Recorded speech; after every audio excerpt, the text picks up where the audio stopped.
running down the hill, calling Elizabeth to follow her. "Stop, Annie!" Elizabeth threw her own sticks aside and raced after her. Fire was never a good thing, not that much fire anyway. She ran and ran, jumping over tree roots and low stone walls to try to catch her friend.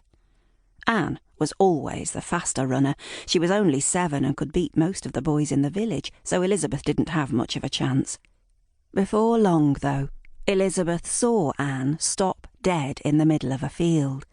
The view to the abbey here was very clear, and when Elizabeth caught her, clutching her side and gasping for breath, she saw what had halted Anne so suddenly.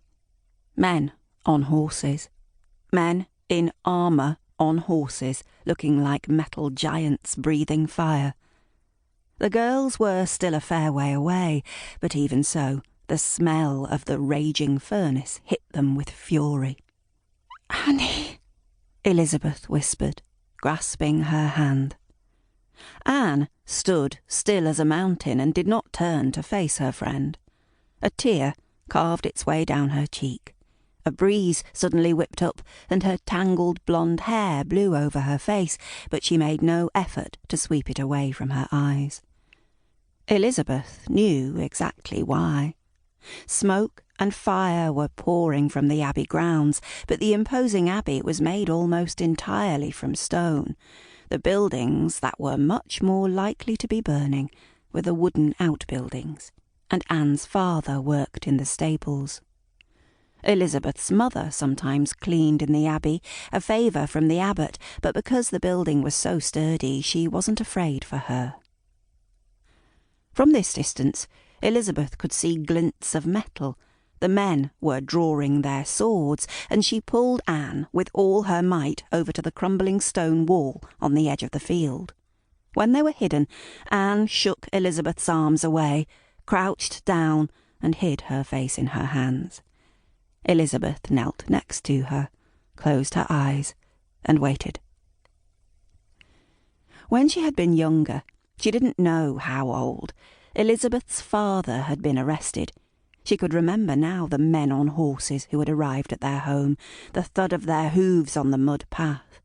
Her mother's face had gone ashen at the sound, and she had hidden Elizabeth under a pile of rags in the corner.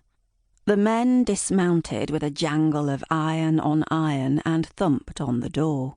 Her mother had glanced desperately at Elizabeth's hiding place, pressed her fingers to her lips, then opened the door. Through a small gap in the rags, trying desperately not to move or breathe, Elizabeth could see the men, silhouetted against the doorframe, huge with their helmets and cloaks. One of the men had thrown her mother to the ground, and she had stayed there. Her father had been sitting on a stool by the fire, mending his boots. He did not stand when his wife hit the floor, but carried on with his needle and thread, humming slightly. 2 of the men had swept into the room. The scent of smoke and leather filled Elizabeth's nostrils, grabbed her father under the armpits, and dragged him away without a sound. That was the last time she saw him, although she hadn't seen much of him before then either, and her mother eventually explained to her that he'd been hanged 3 weeks later for stealing a sheep. Lots of children grew up without a ma or a pa. That was just the way things were. Some went away for a job and never came back. Many died. There were often outbreaks, and although the young children and old ones were usually the ones to go, sometimes a strong adult would pass. So Elizabeth never felt sad about having no pa, apart from when the Nutter children from the farm across the way yelled at her. But it had been their sheep her father had stolen, after all. Still, she knew why Anne was so sad. Her ma was already gone. Childbirth. She lived with her pa and her grandma, and there were 5 other children, the littlest one only crawling, so who would keep their family going now?